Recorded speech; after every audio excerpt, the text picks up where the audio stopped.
Okay, welcome everybody to today's webinar on the topic of supporting children through the donation process. My name is Heidi Aguiar and I'm part of the Alliance team, and I welcome you to today's webinar. And before I move on, I just want to wish you all a very happy Valentine's Day and also a National Donor Day, I believe it is today. So before we dive into kind of introducing the speakers, etc., I have a few opening instructions for you and a few announcements. First of all, how to best use this platform. So if you are new to participating on these webinars, you can test your audio if you're having any troubles with the audio by clicking on this setting wheel that's to the top left-hand corner of your screen. And then if you have a question for the speakers, and you can actually do this at any time throughout the presentation, we will be holding the questions till the end for the speakers. But at any time, if you have a question, you can submit it through the chat field. And so you can find that chat icon on the bottom left-hand corner. You see a blue circle with a chat feature on it. Just click on that and you'll be able to type in your question. Also, if you would like to see the slides in full screen mode, you can, on the top right-hand corner, just be careful, there are two icons. One is a circle, and that will X you out of the presentation, so you do not want to click on that one. But to the left of it, you see a little square. If you click on that, you will be able to see the slides in full screen mode. Coming up on February 23rd, and please note this is a Thursday, for the transplant webinars we are going to be alternating Tuesdays and Thursdays for webinars, so you'll just want to pay close attention to that change and when we announce the webinars. So coming up on Thursday, February 23rd, we will be hosting our next transplant webinar on the topic of strategies for waitlist management and managing patient risk. And registration is open for that. And then also on our website on organdonationalliance.org, under the webinar series page, you can also register for our upcoming innovation webinar. And I'm super excited about this particular webinar. It's on the topic of DCD, heart recovery, and transplantation, the UK experience. We will be learning from our colleagues from the UK about their experiences in implementing DCD, heart recovery, and transplantation, and what their outcomes have been so far. And please note this is a 90-minute presentation, so you want to allow for that. For today's webinar, we are offering 1 CEPC credit. Everybody who is participating in this webinar is allowed to receive the CEPC credits. Just go ahead and complete the evaluation. So if you are the registrant for this webinar, you will be the one that receives the evaluation email. Please make sure you take note of everybody who's in the room with you so that you can forward the evaluation email to them so they can all submit the evaluations and receive continuing education credits. The same applies for nursing contact hours. We are offering 1.2 nursing contact hours courtesy of Iowa Donor Network. And please note that while you have 30 days for CEPCs, you only have 14 days for nursing contact hours.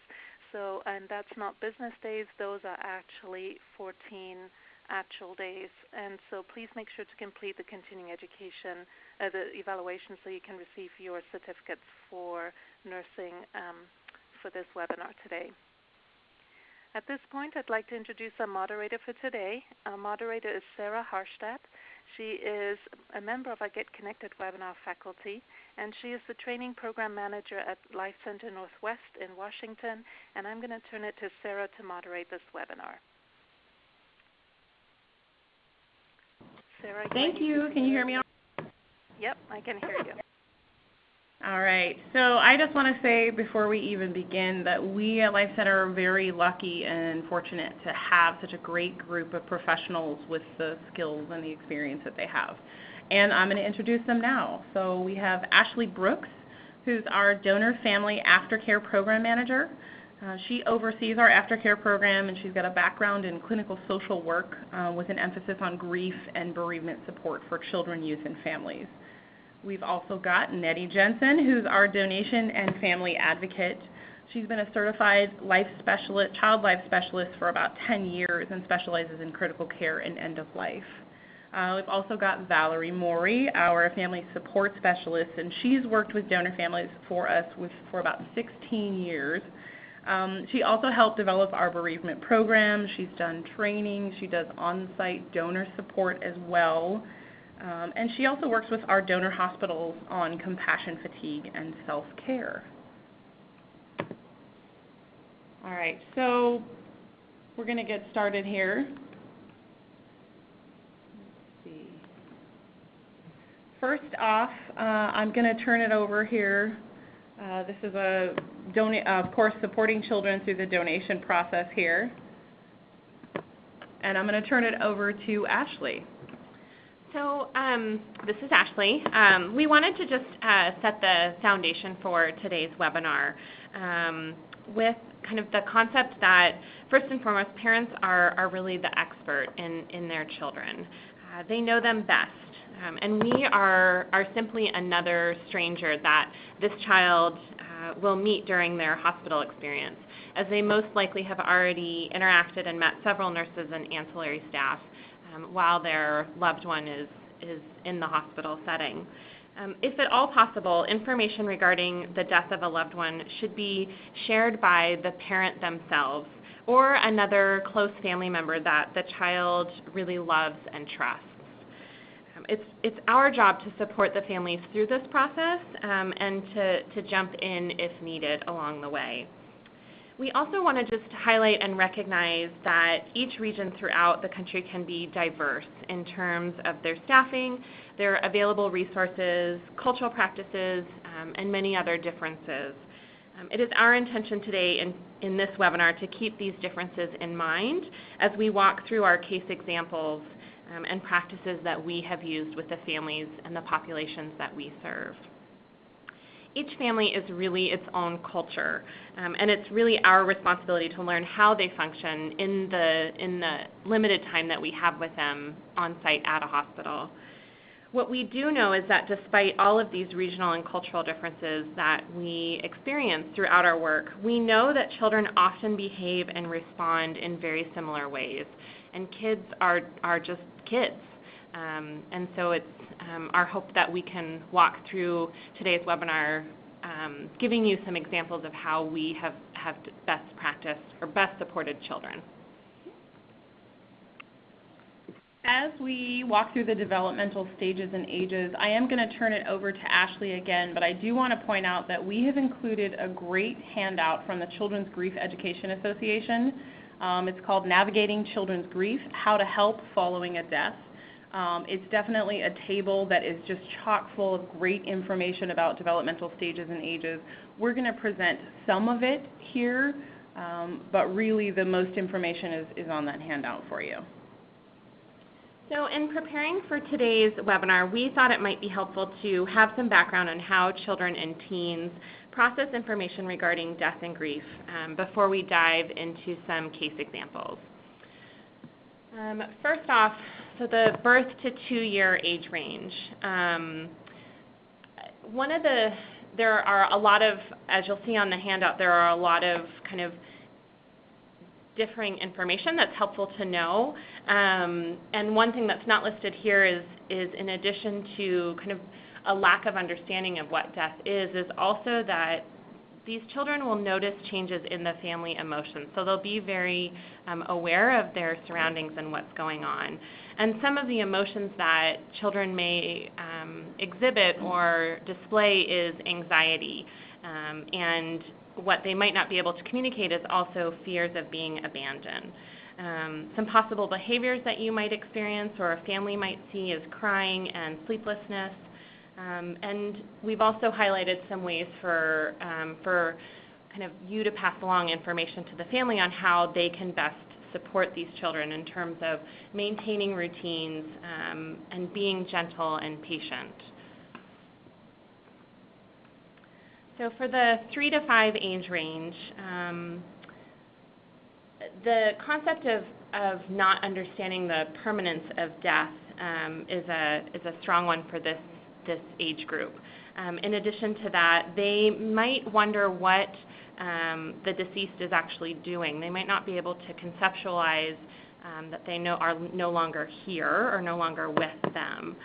They may also wonder what will happen if another parent or a close family member will die. The emotions that they experience start to become more pronounced and noticeable in terms of sadness, insecurity, anger, and guilt is a big one that may come to light. Parents may also observe regressive behaviors, and regressive behaviors is a theme that you'll notice throughout all of these ages and stages, in addition to repetitive questions and withdrawn behavior. A way that families can help is to allow a child to regress in a safe way, as well as offering simple and truthful answers and questions, and allowing the child a safe place to cry and to show their emotions. As children start to become older, they start to understand that death is more final. But in that, they can also see or view death as a punishment, and that possibly that child's his or her words and actions may have caused the death itself.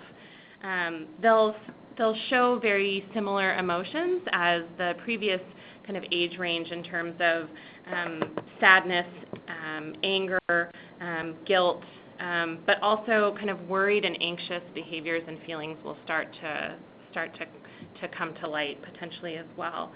Again, regressive behaviors are something that is a theme for this age range, and they might start asking more specific questions, as this is a very this stage is there's a lot of curiosity in children, and they want to know more details than previous age ranges. And they may also start to hide their feelings in a way to protect their parent. And so it's good for families to be aware that these feelings might exist even though they're not present. Again, the allowing of the regression is really important, and also to answer questions very truthfully. So as we start to approach the tween or the preteen years, this age range will start to have a better understanding of death, and that there is this finality of it. Denial might also start to be a thought or a feeling that the child might have. And again, that his or her words or thoughts or even actions caused the death itself. Emotions that will start to come out, again, are very similar to the previous age ranges, but shock, vulnerability, abandon, and anxious are ones that may come to light. And as this age range also is starting to embark on the middle school years, where there can be other challenges, these might start to come out more evidently. They may hide their feelings. They also may start to develop nightmares or sleep disturbances, and concentration difficulties might come into play as it relates to school. So again, answering truthfully, being available to listen and talk, and again, allow that regressive behavior to occur in a safe place is important. And finally, the teenagers to the young adult years. So that theme of his or her words, thoughts, or actions may have caused the death is still there, as well as kind of having an understanding of one's own impending death in the future, as well as the importance of these teens to be in control of their feelings, even though they may not have the ability to navigate them or to moderate them in themselves. They have a feeling that they need to be in control. And also, if they show their feelings, they're seen as weak and not able to kind of cope with what's going on. So they're highly self-conscious about being different due to grief, and this plays into kind of the experiences that they're having at school around their peers and their friends. They can be very vulnerable and feel isolated. It's unlikely that they have many friends that have experienced a similar loss that they have. So they will also experience some regressive behavior, but it's a little bit more occasional than frequent. Their mood swings might be significant, and they might also be hiding their feelings. The other thing that it's really important to do is to be aware of any high-risk behaviors that start to show light, and to encourage families to follow up with either a social worker or the child or teen's pediatrician, as well as to explore whether or not the teen has a supportive counselor or psychologist in their life that they can turn to. Thank you. Now that we've gone over some of the background, I'm going to turn it over to Valerie Morey, and we are going to begin assessing the situation prior to the case. Yeah, this is really important as we enter into a situation of talking to a family about donation or supporting a family at the hospital. It's important to get all the information that we can gather about the family as a whole, about the adults as well as the children who are involved. And so the circumstances surrounding what's brought the person to the hospital are really important to assess behind the scenes. If it's a homicide or a suicide or some very traumatic kind of death, it's going to be a little bit different interaction with that family, and really important to know what the family has experienced on their way to the visit at the hospital, or whether, as we're determining whether or not the children are going to come to the hospital even. So is this a brain death or a DCD situation? And it's going to be different how you speak to the children about the death, if it is brain death or if it is DCD. What they're going to see and hear as they go into the room is going to be different. The family dynamics, who are the family members? Who is caring for the children?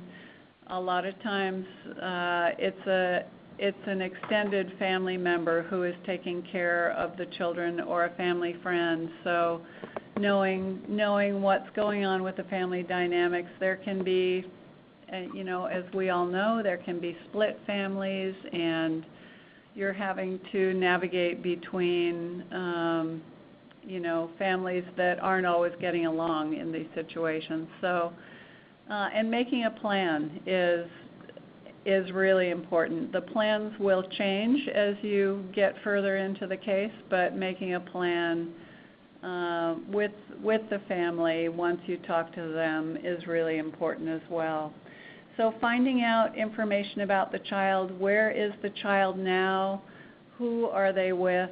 How long has the child been at the hospital? If they are at the hospital, sometimes they've been there for days, and there is nobody else to take care of that child, so they're sleeping somewhere at the hospital. Has the child been in the room, and what have they seen and heard if they were in the room? What have they overheard in the conversations that are taking place around them? We can pretty much guarantee that they are taking in more than we think they're taking in.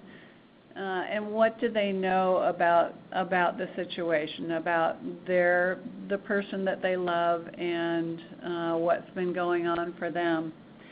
It's really important as we're gathering information about the children involved to find out the names, the ages, and who they're with, and what the relationship is like with the person that they're with right now. So really assessing the situation. We have at Life Center Northwest, we do a huddle, as you all do who work in this field, I'm sure. We huddle constantly, but this is one of the most important ones that we do, is really finding out and sharing with each other about what's going on with a family, especially when children are involved in it. Thank you. All right, I'm going to be turning it over to Nettie Jensen, who's going to actually walk us through a few cases, and we're going to get the wonderful nuggets of information from Nettie. Hi, everybody. Thanks so much for listening in. We're just going to walk through this first one. And on the screen is just general information about the case. So this is a 34-year-old young man, young father. He had a spontaneous brain bleed. He actually fell out of the shower. One of his children, I think the 9-year-old, actually found him, heard the crash, and went in and witnessed him being down. This man had 3 children, 7, 9, and 13. He was transferred to the ER via ambulance, and the mom and the children followed behind in their car to the hospital. Family was told upon arrival that he was probably brain dead at that time, even though no testing was done right away. And they were also told by the neurosurgeon that no surgical intervention would help. So a lot of information in a very limited amount of time. I wasn't at the hospital that night when they got there. The report from my coworker was that all the children were present, a lot of family, a lot of grief, a lot of crying, even loud sobbing, yelling, just a very distraught situation. It was a smaller hospital that we work at, so on the weekend they didn't have ancillary staff such as social work, chaplaincy, child life. So that hospital was feeling pretty panicked, not knowing what to do with this family. One thing I want to mention is that that's usually one of my first calls or one of my first conversations when I get to the hospital with the charge nurse is, what do you have for support for families? We have to realize that we are a guest in these hospitals, and we don't ever want to step on toes. We want to collaborate with the staff that they have. Most of the time when donations involved, they look at us as being the experts, but it's always good to involve them in any kind of conversations before you approach a family, so just keep that in mind. I got on site the next morning. Donation was brought up that night, but it wasn't appropriate for our staff to talk. Family was too distraught. When I got there early in the morning, the mom, the wife of the donor of this man, wanted to really walk through the process. It was one of those instances where she just kind of needed to keep the ball rolling, and she wanted to get the paperwork and the health questionnaire done before the children arrived on site. They had gone home with the grandparents to rest, and so I met her in a private conference room, and this woman was visibly in shock, probably had not slept the whole night, and she had very few words. And I knew that hearing that her children had been here, I knew that that was very in the forefront of her mind. And I just paused and I introduced myself and I shared that, who I was with and why I was there. But I wanted her to know that I had some expertise in working with children and grief, and I wanted her to know that I was here to support her in that as well. And even though she didn't say anything, I could almost see the visible signs of relief on her face, like that I had brought that up. So having that intentional, just a pause saying, I know you're ready to do paperwork, but I can help you with the kids as well. It's really important to talk to families and let them know that. So just having an intentional conversation at some point in the beginning. So we completed paperwork, went through the process. It was very yes or no. Like I said, she had very few words. I tidied everything up, and she went back to her room, and I wanted to make sure I got there into her room to have a directed conversation about the kids before they got there. So I gave her a little time to regroup a little bit, and we went and had a quiet time at the bedside, and of course I asked about her husband and got some information about him. I like to get to know them as people, but I told her what I really needed to know from her was how I could help her best with the kids. And so I started out by just gathering information like we do. Like when we approach a donor, a donation family, we gather information, right? We want to know what they understand. And so what she shared with me was that her 13-year-old, she'd been very open with her.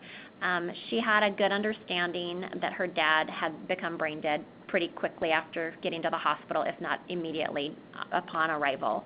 The 13-year-old was in and out of the room very comfortably, grieving appropriately, but very comfortable going in and out of the room. When I talked to her about the 7 and the 9-year-old, she really, she just had a blank look on her face, and she said at this point they're still just hoping he's going to get better. So I talked to her a little bit more about that, and she just admittedly said, I just have no idea what to tell them.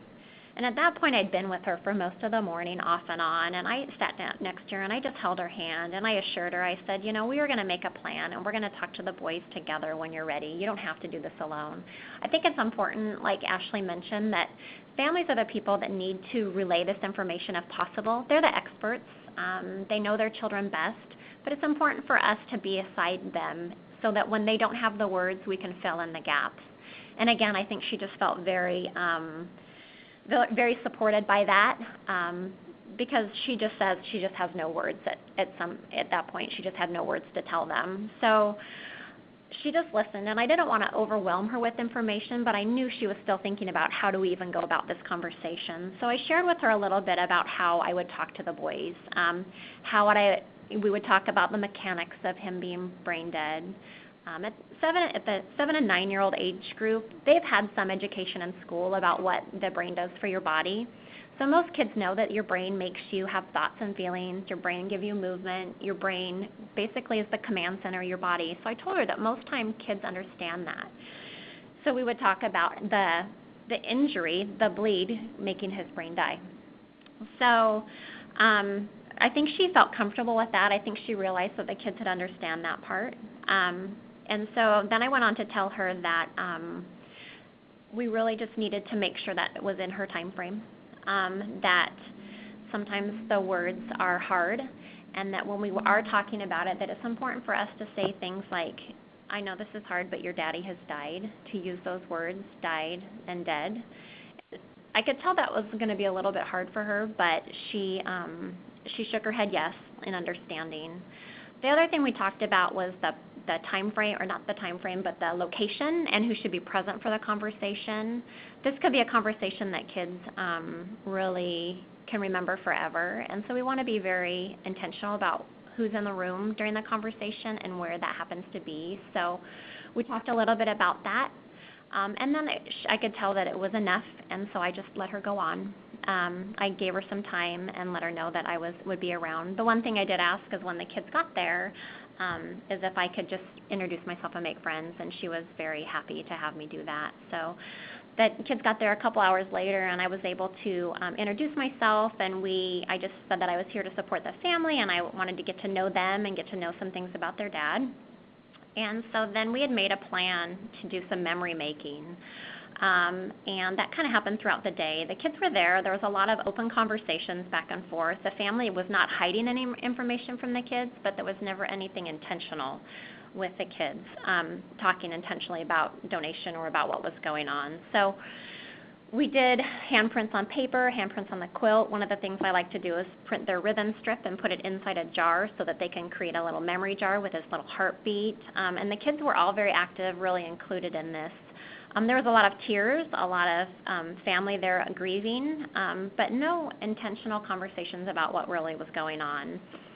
So after we got that all done, it was getting late in the day, and the kids had back and forth in the room, and they were out in the waiting room with their grandmother. And so I went in and just sat down on the floor and just wanted to have another conversation with the mom. It was getting kind of late, and the boys actually bebopped in, the two of them, and the little one sat up on her lap, and the older one sat on the floor next to me.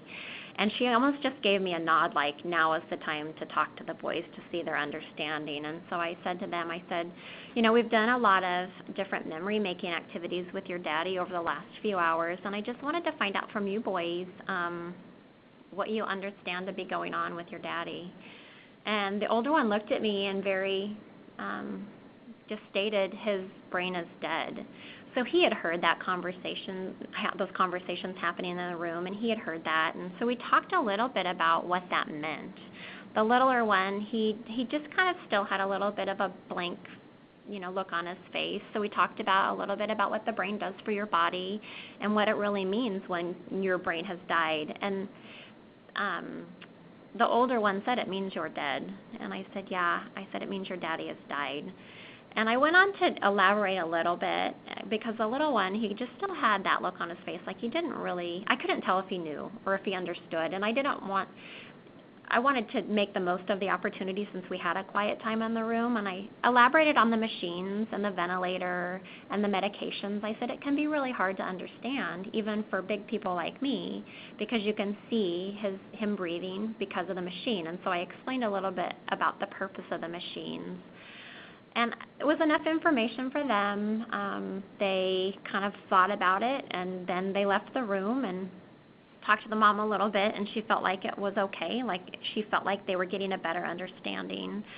So I just let it be at that minute and gave her some time in the room alone. And I take a book with me when I go to cases where I know I'm going to be working with kids, and it's called A Terrible Thing Happened. It's a resource that I keep with me, but also our aftercare. Ashley sends it out to families when we have children involved, and it's a great book. You guys it's on a resource sheet that we have also.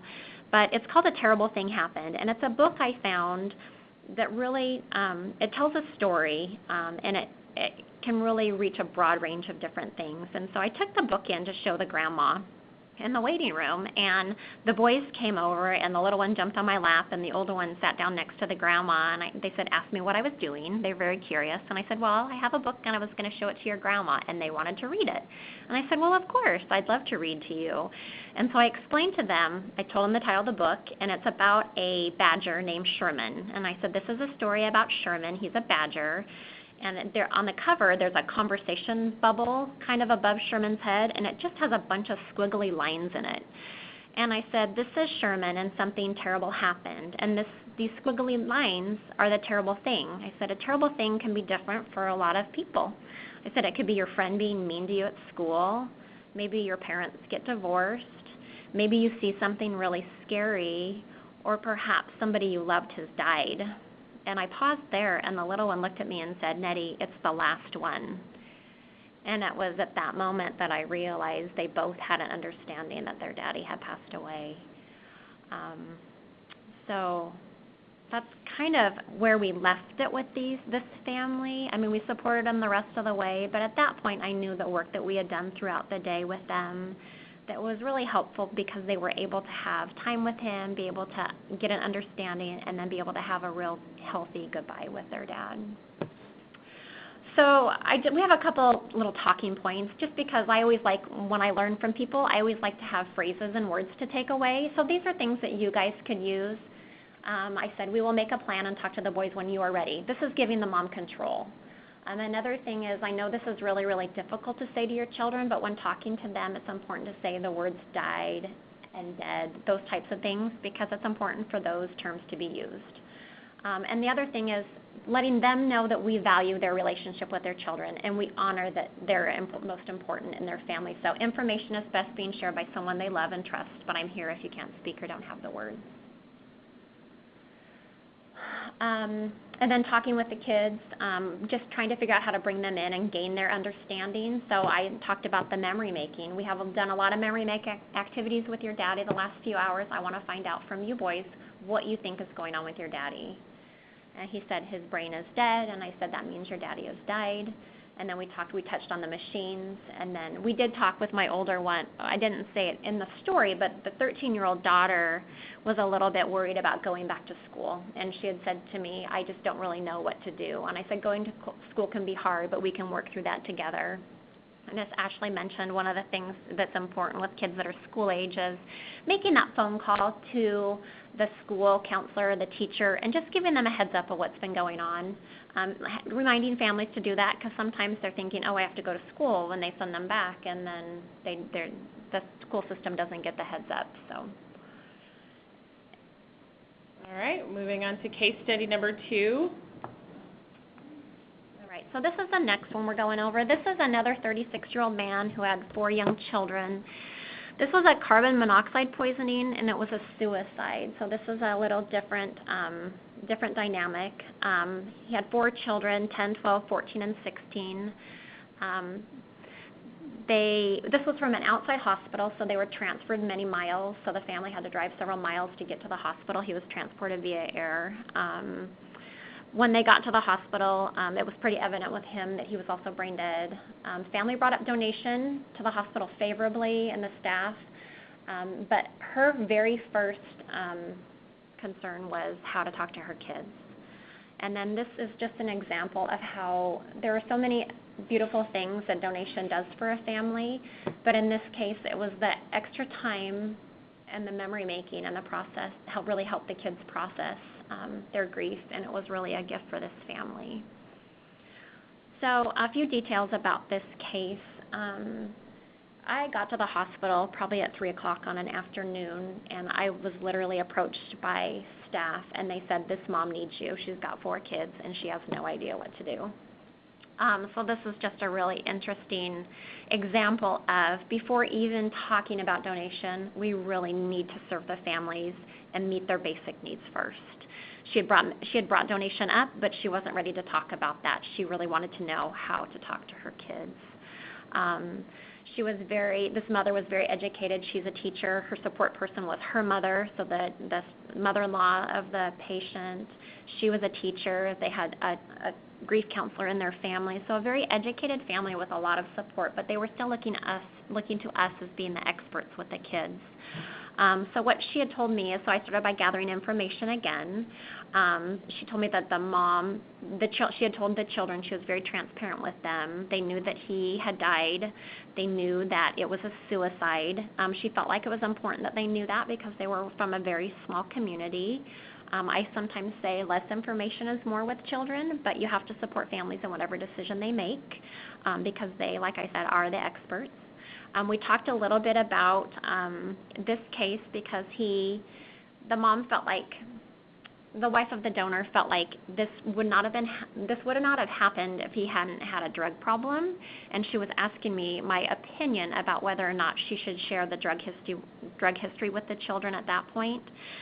And I shared with her that sometimes less is more, and later on as they grow and they develop, they might be able to understand that information more, and it might be helpful. But at that point, I didn't think it was super important for her to share that detail with them, and especially if they weren't asking any questions. I didn't feel like she needed to share that, and so I think that gave her some relief having me say, no, you don't have to. I asked her what she had told the kids. This family had a real big spiritual background, so they used their faith a lot. The mom, what she'd been telling them is that he had died and his body was there, but his spirit was in heaven, and so that was something that they were really holding on to. It's important to use family values. You have to respect them and what they believe, and so you have to go with what they share with their families. The biggest push at this point was having that conversation and her knowing that I was going to support her when the kids got there. And so we had about 45 minutes to work on our paperwork and the disclosure and the questionnaire because she wanted to get that process done, and then we could spend the rest of the night with the kids. And so we did that real quickly. I think we literally had 45 minutes and we busted it out. So at that point, the kids arrived on site, and the mom's plan at that point was to have the kids, this was probably 5 or 6 at night, was to have the children complete memory making and then go home. They had several hour drive to go home because they had seen their dad the night before, but she felt like they were ready to leave and go home, and so I was going to support her in whatever she wanted. So the kids got on site, the 4 of them. The grandma brought them in the room, and it was a lot of very loud, emotional sobbing and crying, enough that the staff was very uncomfortable.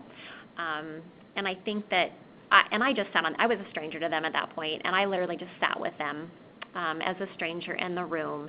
And I let them cry. I mean, I think it was very, that open grief was very almost therapeutic for them, and I didn't have a lot to say at that point because I knew that they needed to just cry.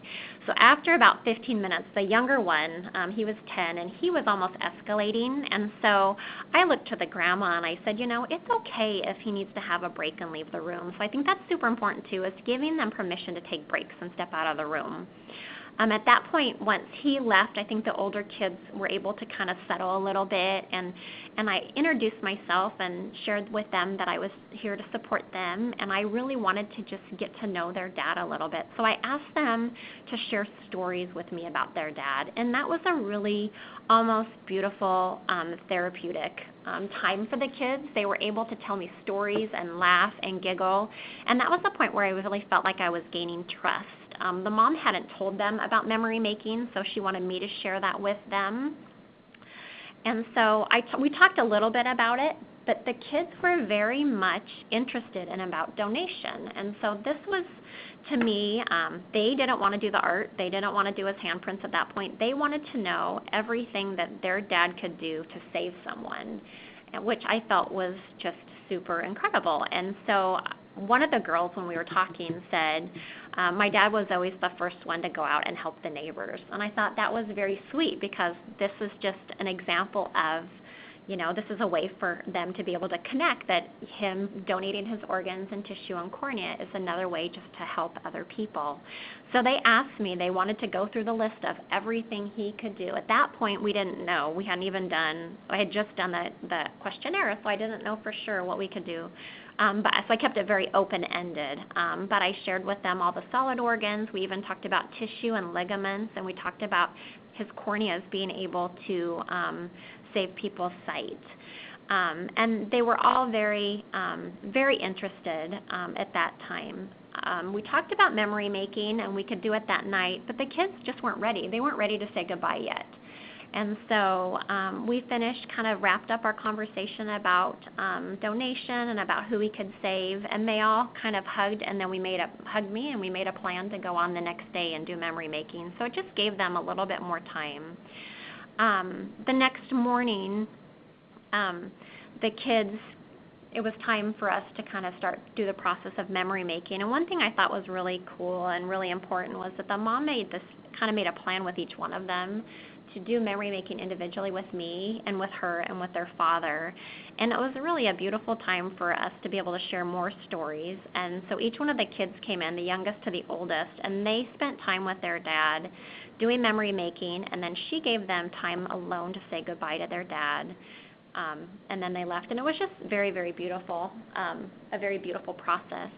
I just want to touch on one other little thing about this, is that I was available kind of with the kids, just building relationships and talking and just honestly having conversations with them. And the younger one, who was very, very upset the first night, came up to me and asked me if he could go for a walk with me.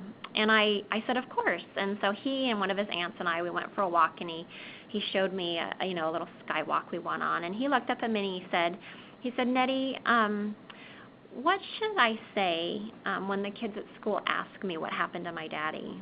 And I paused for a minute, and I thought, oh my gosh, you're 10, and what a soulful little man you are. And I looked down at him, and I simply asked him, I said, what does your heart tell you to say? I wanted to give him permission and give him the opportunity to form some ideas without me giving him answers. And he looked at me and he said, it's family business. So he decided that he was going to tell his friends at school that it was family business. And I said, that's a really good answer. And it was good for him because he was able to come up with those words on his own. I think one of the other things is that I think when I think about this family is that the oldest one, he had that a different relationship with his dad. He was also going to now be the oldest one in the family. And I felt like it was a little bit hard to crack him.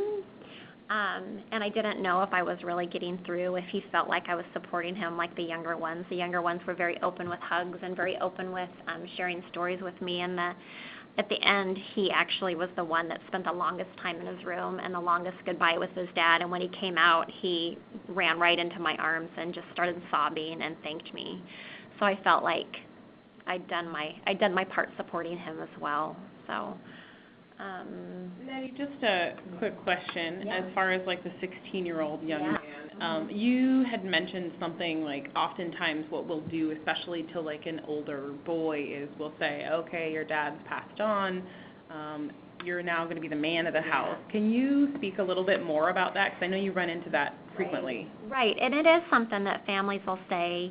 I don't know if it's it seems to me like it comes from grandparents to the kids that age, because it's the man of the house type of thing. And I wanted to make sure that he knew, and we had a conversation. I said, people might say this to you. I said, but it's important for you to still be you, and you to still play your sports and do the things that you want to do, and you to be able to be sad. Don't feel like you need to step up and take that responsibility on. So. Yeah. Nettie and I talked about this case a little bit, and how it illustrates the Maslow's hierarchy of needs, that really our job is to, create a sense of safety and normalcy for the parents and the kids, and do what we can to help them figure out what needs to be taken care of. So this is just a little reminder that helpful hints are just phrases that you could take away, and it's just that gathering information. Tell me what the kids understand to know and know about what's happening. This is another thing that I didn't mention, I apologize, but she told me how she told the kids, and it was just lovely, and I wanted to honor that. So I really lifted her up, and I told her that she had said everything just how I would said it. She was open and honest, and she gave them just the right amount of information. Most of the time, parents know what to say. They just need somebody who's done it before, or somebody that has some background in this kind of thing to tell them, you're saying the right thing. And then the other thing is, saying that you don't have to share every detail. The kids aren't asking for more information, so sometimes less is more. And then this is just how, I think it's important to say, I really want to learn about your dad, your mom, your grandma, your sister, your brother, whoever the patient is. Can you tell me some stories? This is just very open-ended. This helps them to build a relationship with you. Then what does your heart tell you to say? This was just me really giving him permission and really giving him the power to make that decision on his own. So I'm not giving him words of what to say, but he is coming up with the answer on his own. And then also giving permission to take breaks. When you feel like they're escalating and getting overwhelmed, give them permission to go for a walk. Go for a walk with them. They don't have to stay in the room the whole time. And then this is talking to kids about donation. So when people die, like this is in this case a father, these are specific words and phrases that you can use. So I like to say there's a way for them to help other people who are really sick.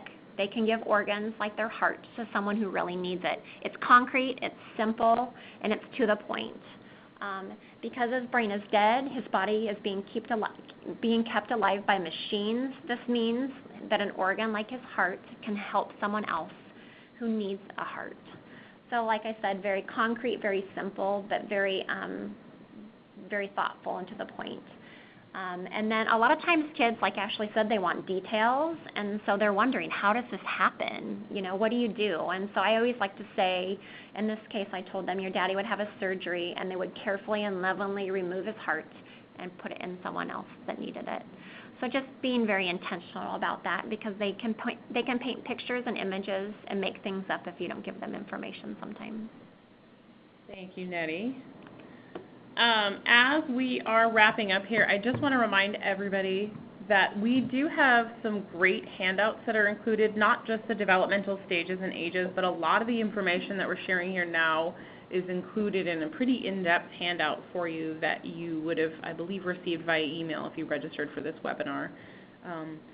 As we're wrapping up, I do want to ask each of our speakers, if you imagine that everyone here participating in this webinar was only able to remember one thing that was most important, what would you guys say? Just curious.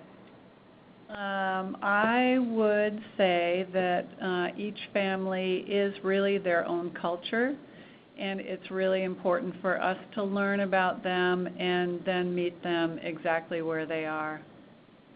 Thank you, Val.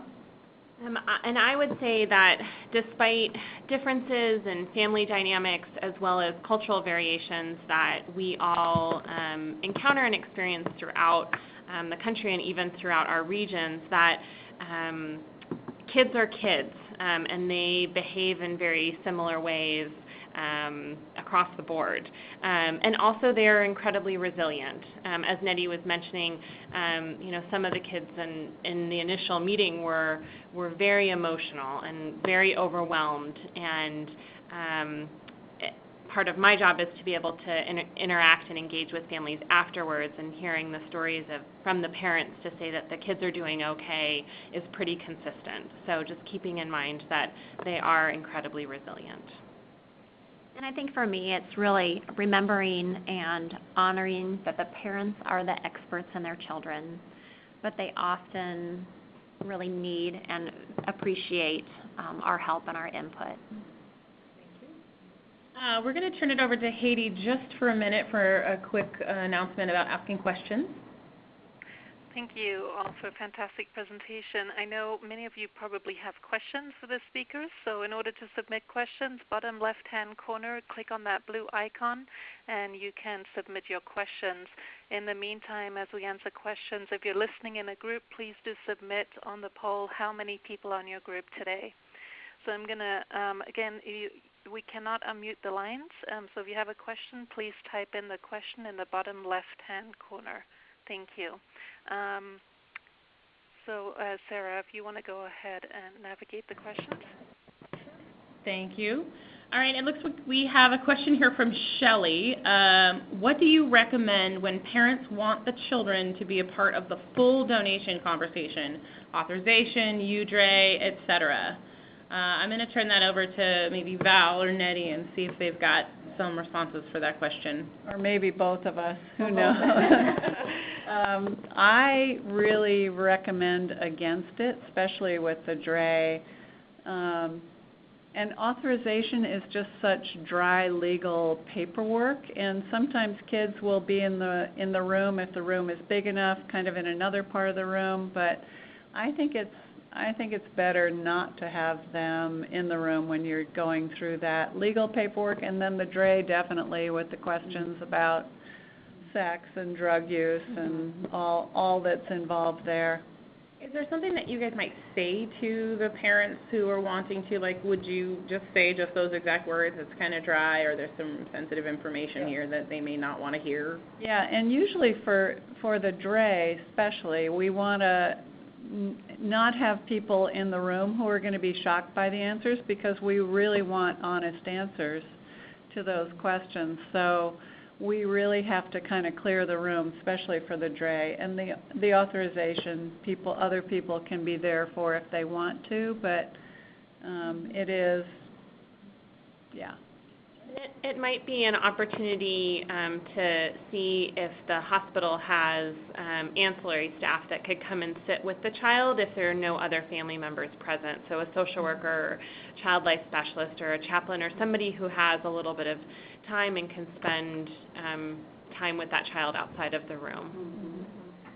Next question we have from Bethany is, can you talk more about memory-making activities? Just maybe find out more about what we do at Life Center for memory-making activities. There's a variety of different things. We are very blessed to have donor quilts that we are able to give each family. And so there's a blank square, and we do a handprint on the quilt with some screen pen ink. And then we do them on paper. We have memory stones that we hand out that are in heart-shaped. We have nesting heart within the heart, where the smaller part stays with the loved one and with the donor, and the large one goes with a family member. Every family's different. Some of them just want a little bit, some want more.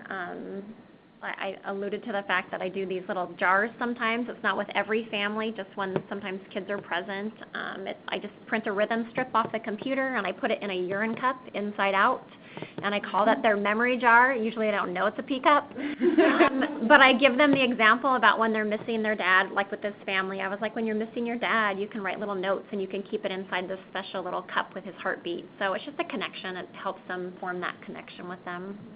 Thank you. Question from Lola is, how do you explain suicide to school-age children? Yeah. None of us have a really ready answer for that. No, we don't have. I have to say that this mom did a really incredible job explaining it to her kids, and I didn't say this, but I can share this now since this came up, is this little boy, he knew that it was suicide, and when he was saying, this 10-year-old on that last case, and when I'm going to get teary, you guys, I'm sorry, he walked into the room, and when we got done doing his handprints, he looked up at me and he said, Nettie, my daddy would really like you. I got teary and I left the room, and then his mom later reported to me that he went up to his dad and he held his hand and he looked at him and he said, Daddy, if you were really that sad, all you had to do was tell me. And it's very hard. It's a very hard thing, to bring up. It's hard to also be a moderator. I know. I'm sorry. But there are resources. I think we put them on there, and one of them is the Dougie Center out of Portland, and they're incredible. They have a whole section on suicide and children. So look it up. Yeah. think the other thing to do would be to also encourage outside counseling and support for the family afterwards, and that therapist can help that family member walk through explaining it in more detail. Yes. Question from Sherry is, in case number 1, did the 9-year-old have any questions or concerns related to having found his father down? He was very scared, yeah. He was very scared, and we had to explain to him what happened, that he had that big bleed in his head, and that's what made it happen. It's very scary. I mean, broken arms, car crashes, you can see visible evidence. There's no visible evidence for this, so it was very scary and very hard for him to understand. Thank you. Sandra asks, is it beneficial for children to be present for DCD comfort care? I think that really, really depends on the age of the child and the family dynamics and what you believe the DCD event is going to look like. If we're kind of preparing for a lot of gasping and a difficult death, then that might, if they are going to be present, then definitely prepare them ahead of time for what they're going to see and hear. And I have had older children be present for DCD, and I think it can be a beautiful thing for them. Thank you. That was Valerie. John asks, advice regarding children with a parent or other family in the OR for ritual prayer prior to DCD. Like maybe setting that up. I'm speaking for John here, unfortunately for John, but setting that up, any things to think about? Just making sure the kids are included. If that's their family ritual, if it's something kids have never seen, then I would say that'd be a weird time to start. But if it's something if they're used to Catholic Church and they want a Catholic ritual, then of course include them. But if it's brand new to them, that could just be confusing to them. So if it's something they're used to, yes, go ahead. But if it's new, I wouldn't. Thank you. Nicole asks, do you ever have the opportunity to collaborate with a child life specialist at the donor hospital? Yeah, we always use the resources if we can. It's important to have a conversation with them because they are usually responsible for doing memory making. And if memory making happens before we have a donation conversation, it's a little confusing to families because that's a goodbye. So that's usually my first call to clarify, we're on site, we're following this family, let's talk about this, because we don't want the handprints to happen and then us to go in as a donation agency talking to the family about we might be here 2 or 3 more days. So. Next question there from Sarah is, thank you. It was interesting. She has a few comments. She says her son lost his twin as an infant, and we struggle to say the right thing. But does ask some interesting questions like, is he scared under the stone? Can we go to heaven in an airplane now and see him? He recently showed us he made a Lego hospital and performed a Lego heart transplant. I'm totally amazed by it. Thank you for sharing that, Sarah. That's absolutely amazing. Yeah. It looks like also, for a while he liked to play funeral, and he wanted us to put flowers on him and cry, and then he wanted to put flowers on us and cry, age 3. This is a very really good example of how kids act out and they learn through their play. So kids, that's the only way they can process information is through their play. So yeah, it's a really good, and yeah, it sounds like you guys are very open and very honest with him, and as he grows he'll understand more, but at this point, he's 3 and he's just making sense of it all. It also feels like you guys are, a message for Sarah specifically, that it sounds like you guys are normalizing what he's doing. Last question here we have from Lola. It says, at what age do you suggest parents talk to children about donation? I'm assuming that's in general. In general. I think it's hard, unless they can understand the concept of death, it's hard to explain donation. So if you feel like they have that concrete ability to understand that their loved one has died, then that it's appropriate to talk to them about it. But if they don't understand, that could be a conversation for later on. Thank you. All right, we're going to turn things over to Haiti. Thank you. Wow, guys, thank you so much for an absolutely fantastic presentation. I think the case scenarios really help to understand the whole framing of the different ages, and I really appreciate you taking the time to share your expertise and the examples. Thank you to everybody who attended today's webinar. Thank you, Sarah, as well, for great moderation. And as we see a comment that just came in, awesome presentation. And so we wish everybody a wonderful rest of the day. I hope that you can take the information in the handouts that were sent out. For those of you who registered, you would have received the email today with the handouts. Please make sure to share them with the people in your group so that everybody can benefit from the great handouts that were given out. And actually, I do have a bold request. Would we have your permission to post those handouts as tools in the organ donation toolbox? Yes, that would be fine. This is Sarah. Okay, great. Thank you so much. All right, everybody, have a wonderful day and take care.